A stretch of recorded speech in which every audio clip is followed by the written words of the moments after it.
हम देख रहे हैं मतदाता जागरूकता मतदान प्रक्रिया प्रस्तुतिकरण यहाँ पर आपको दर्शाया गया है। तो इसी के संदर्भ में हम और हमारी टीम आपके सामने एक छोटी सी प्रस्तुतिकरण दे रहे हैं। इस प्रक्रिया की जो मतदाता प्रक्रिया है इसके दो भाग हैं। पहला भाग जिसमें हम मतदाता कैसे बने इसके बारे में जानकारी दी जाएगी। उसके बाद दूसरे जो चरण है उसमें आपको ये बताया जाएगा कि एक जो पोलिंग बूथ बनता है, पोलिंग सेंटर बनता है, वहां पर वोट कैसे पड़ता है, जिसका प्रस्तुतिकरण विश्व योग शिक्षा करेंगे। ठीक है ना। तो जैसे कि अब हमको पता है कि हम भारत के निवासी हैं, तो जो हमारा देश का संविधान है वो हम सबको वोट देने का अधिकार देता है, जो हमारा एक बहुत मूल कर्तव्य कह सकते हैं कि मूल कर्तव्य में से एक है। मूल कर्तव्य भी कहिए और मूल अधिकार भी कहिए इसको। तो जो मतदान करने का अधिकार है वो है क्या? जैसे आप लोग देख रहे हैं कि 2024 आ गया है, इलेक्शन आ रहा है, हम लोग बहुत सुन रहे हैं ना टीवी पर। तो इसमें क्या हो रहा है? तो इसमें यहाँ पर हम देखेंगे कि हम अपने देश के भावी प्रधानमंत्री को चुनेंगे। तो इसके लिए एक बहुत लंबी प्रक्रिया होती है कि हम अपने देश के भावी प्रधानमंत्री को कैसे चुन सकते हैं। ये बात समझ आ रही है? तो यहाँ पर क्या होगा, सबसे पहले तो हमें एक मतदाता बनना होगा। अगर हमें मतदाता बनना है, मतदाता बनना चाह रहे हैं, तो उसके लिए कुछ योग्यताएं हैं। वो योग्यताएं क्या हैं कि हमें सबसे पहले तो भारतवर्ष का निवासी होना चाहिए। भारत के किसी भी प्रदेश का एक निवासी होना चाहिए। फिर ये एक हो गई अर्हता। दूसरी अर्हता देखें तो हमें 1 जनवरी 2024 को 18 वर्ष की आयु कम से कम पूरी कर चुकी होनी चाहिए। अगर हम ये दोनों में से अर्हताएं पूरी कर ले जाते हैं तो हम भारत के मतदाता बन सकते हैं। अब मतदाता बनना है तो उसके लिए हमें अपना भारत की मतदाता सूची में अपना नाम का रजिस्ट्रेशन करवाना होगा। मतदाता सूची में अगर रजिस्ट्रेशन करवाना है तो इसके लिए आपको आवेदन करना होगा। आप आवेदन यहाँ पर 2 तरीके से कर सकते हैं, या तो ऑनलाइन या ऑफलाइन। ऑनलाइन अगर आप आवेदन करना चाहते हैं तो भारत सरकार की जो वेबसाइट है भारत निर्वाचन आयोग की eci.gov.in, ठीक है ना, eci.gov.in, इस पर जाकर के आप रजिस्ट्रेशन करवा सकते हैं। या आप भारत सरकार का जो वोटर ऐप है उसको भी आप डाउनलोड करके, वोटर ऐप का नाम है वोटर हेल्पलाइन ऐप, आप उसको भी डाउनलोड करके उस पर भी अपने आप को रजिस्टर कर सकते हैं। अब मान लीजिए जैसे सबके पास सबको ये जानकारी नहीं है कि ऑनलाइन हम नहीं कर सकते हैं रजिस्ट्रेशन। अगर हम ऑनलाइन रजिस्ट्रेशन कर सकते हैं तो हम इसकी बजाय ऑफलाइन प्रक्रिया को भी चुन सकते हैं।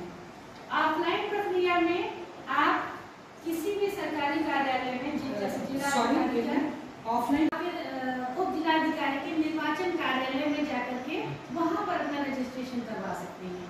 ठीक है। तो रजिस्ट्रेशन आप दोनों में से किसी भी एक प्रक्रिया के जरिए करवा सकते हैं।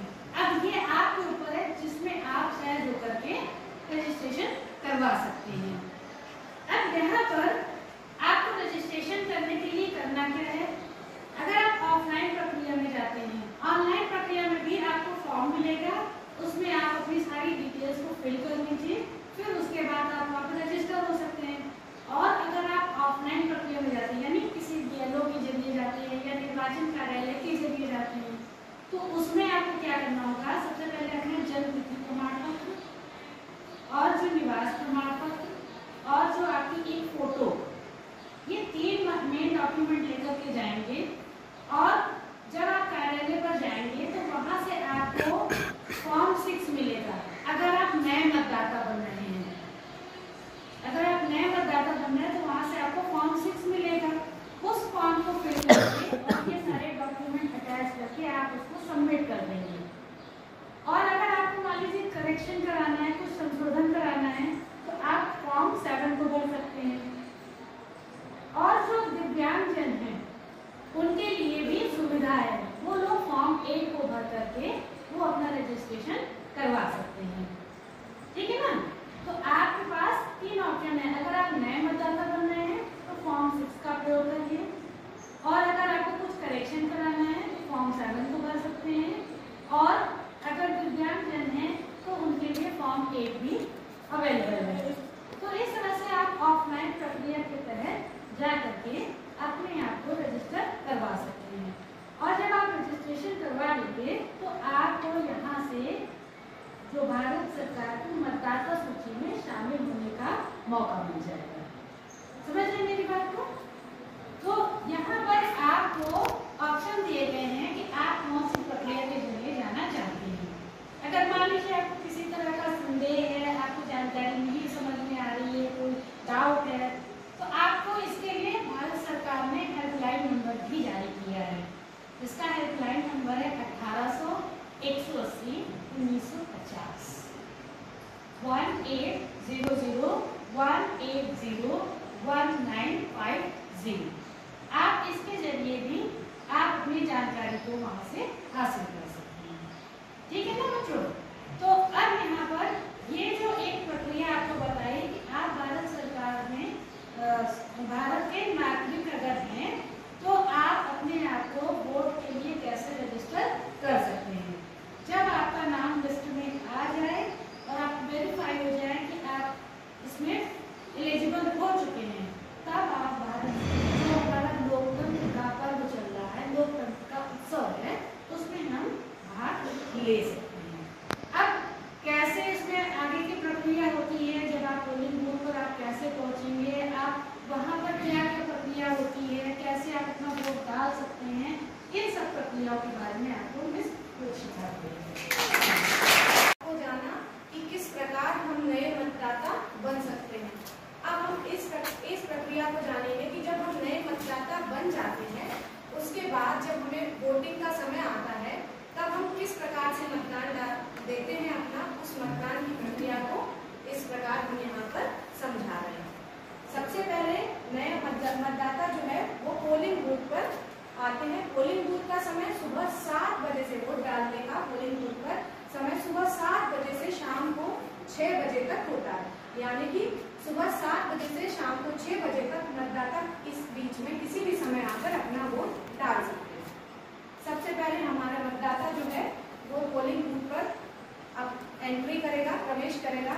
उसके बाद उसके हाथ में ये पहचान पत्र है। इस पहचान पत्र को हम कहते हैं वोटर आईडी, मतदाता पहचान पत्र, जो नए मतदाता बनने पर हमें सरकार द्वारा दिया जाता है।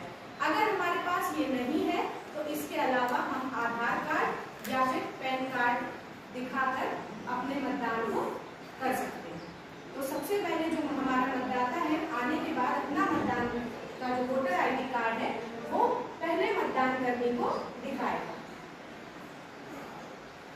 जब पहला मतदान कर्मी इस वोटर आईडी कार्ड को देख लेगा तो फिर जो उसके पास एक लिस्ट है, एक सूची उसको दी गई है, उस सूची में उस मतदाता का नाम वो ढूंढेगा। उस मतदाता का नाम ढूंढने के बाद उस नाम को में वो सही का निशान लगा देगा। फिर इसके बाद ये यहाँ पर वेरीफाई हो गया है कि ये मतदाता बन चुके हैं। इसके बाद ये अगले मतदान करने के पास जाएंगे, जो इनके बाएं हाथ की इंडेक्स फिंगर यानी कि तर्जनी पे ये स्याही लगाएंगे।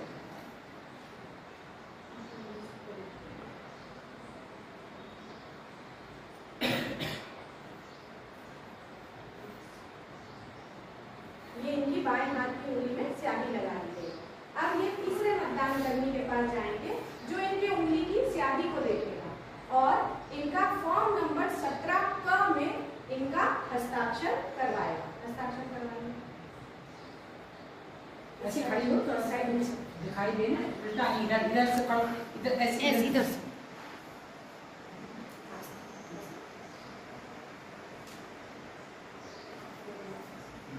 ये हस्ताक्षर कराने के बाद तीसरा मतदान कर्मी इन्हें पर्ची प्रदान करेगा। दिखाओ ऐसे खड़े हो। अब इस पर्ची को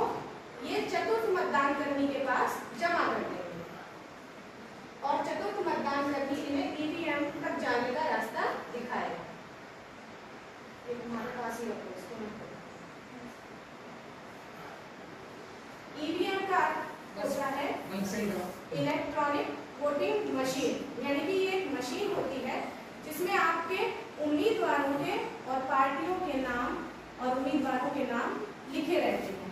और ये लाइट से, बिजली से चलने वाला एक उपकरण है। इस पर बटन दबाकर हम अपने मतदाता को पसंदीदा, मतदाता जो है वो अपने पसंदीदा उम्मीदवार को वोट दे सकता है।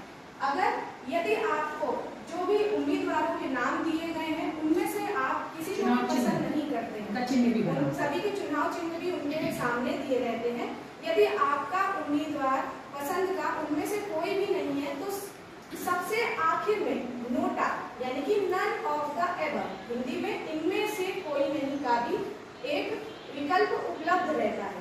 यदि आप किसी भी उम्मीदवार को वोट नहीं देना चाहते हैं तो आप नोटा पर बटन दबाकर अपना वोट दे सकते हैं। यानी कि अगर आप नोटा को दबाएंगे तो इसका अर्थ है कि आप इनमें से किसी भी उम्मीदवार को वोट नहीं देना चाहते हैं, इसमें से किसी भी उम्मीदवार को आप पसंद नहीं करते हैं।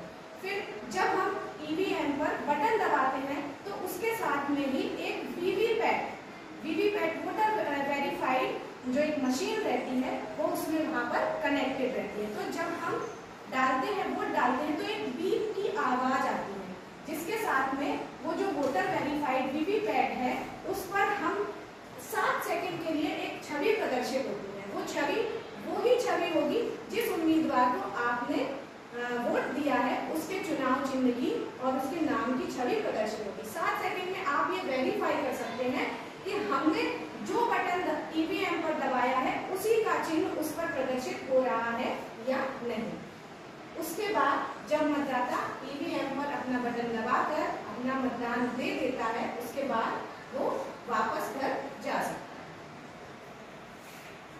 है। आपको आपके सामने जो रखी गई एक, इसको अंग्रेजी का डेमो है, करके दिखाया गया ताकि आपके दिमाग में चीज बैठ जाए कि बहुत हम लोग डिटेल में नहीं दिखा पाए हैं, तो और चीजें हम लोग को दिखानी चाहिए। हमारे पास संसाधन नहीं है, तो जो भी हमारे पास संसाधन है, बेसिक चीजें, मूल चीजें जो होती हैं वो आपके सामने करके दिखाएं।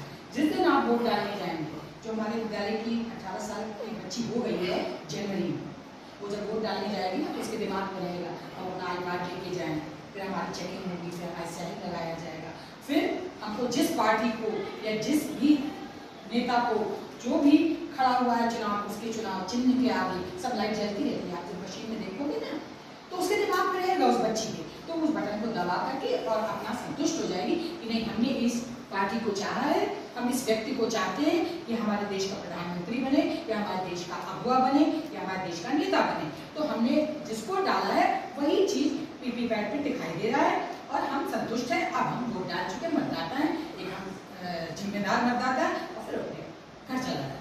इसी तरह से सुबह से लेकर के शाम तक ये प्रक्रिया चलती रहती है। बूढ़े बुजुर्ग युवा सब, आपके मम्मी पापा चाचा ताऊ ताई, आपकी आंटी जितनी भी मोहल्ले में रहती है जो मतदाता बनी है सब जाएंगे, सबसे पूछना कैसे डाला है।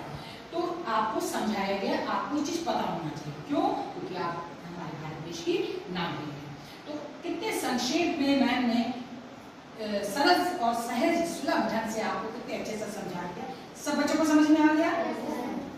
अब आप लोग जागरूक हो गए मतदान के प्रति।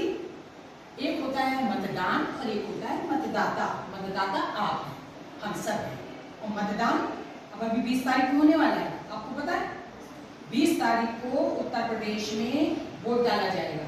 तो ऐसे ही आपके पास ईवीएम मशीन होगी, कभी कभी बैलेट बॉक्स भी रख दिया जाता है, उसमें पर्ची भी डाली जाती है। तो जब आप वहाँ जाएंगे तो जैसे ऐसे कर्मी बैठे हैं ना, तो वैसे निर्वाचन आयोग से जिनकी ड्यूटी लगी होगी वो बैठे होंगे, वो आपको सब कुछ बताएंगे कि क्या करना है क्या नहीं करना। आप लोग तो खूब खुश मन से जाओगे और जब वोट डालोगे या आपके घर के बड़े जाएंगे तो आपको खूब अच्छा माहौल लगेगा। आपको सब बताते जाएंगे, आप लोगों से चरण वाइज वो कार्य करते जाइए और आप बढ़िया आगे मतदान करते हैं।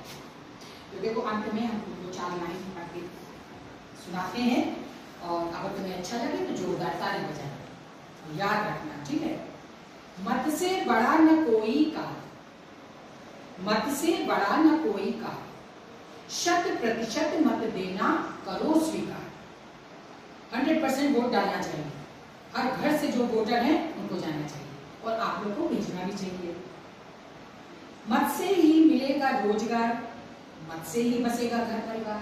अगर हमारा राजा अच्छा होगा, हमारा प्रधानमंत्री अच्छा होगा, हमारे राष्ट्रपति अच्छे होंगे, हमारे नेतागण अच्छे होंगे, जो देश को चलाते हैं, आगे बढ़ते हैं, ख्याल रखते हैं, तो हमारा घर परिवार भी सुखी और संपन्न होगा। मौका ना मिलेगा बार बार, 5 साल में एक ही बार आता है, फिर बार बार मौका आपको नहीं मिलेगा, आपको शुभ अवसर मिलता है। मौका ना मिलेगा बार बार, चूके तो 5 वर्ष करोगे इंतजार, फिर तुमको 5 वर्ष बाद ही वोट डालने का मौका मिल पाएगा। इसलिए करो तुम कर्तव्य काम, ये आपकी ड्यूटी है, ये काम मतदान करना आपकी ड्यूटी है, इसलिए करो तुम कर्तव्य कार्य, 100% मत देना करो स्वीकार।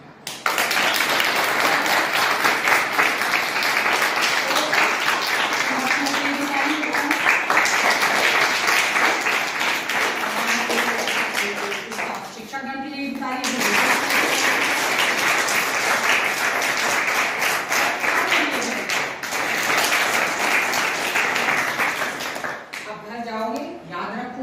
एक कॉपी में लिखोगे कि कैसे कैसे हमने देखा, जैसे पिक्चर चली ना, पिक्चर तक उसको लिख करके इससे पहले ऐसे हुआ, फिर ऐसे हुआ, फिर मैम ने ये बताया था, ये बताया था, कॉपी पे लिख करके जो खेल कूद वाली आपकी कॉपी बनवाई है ना, उसमें लिखिएगा, हम उसको चेक करेंगे। ठीक है, अच्छा लगा, सबको नॉलेज हो गई, अब अपने घर में जा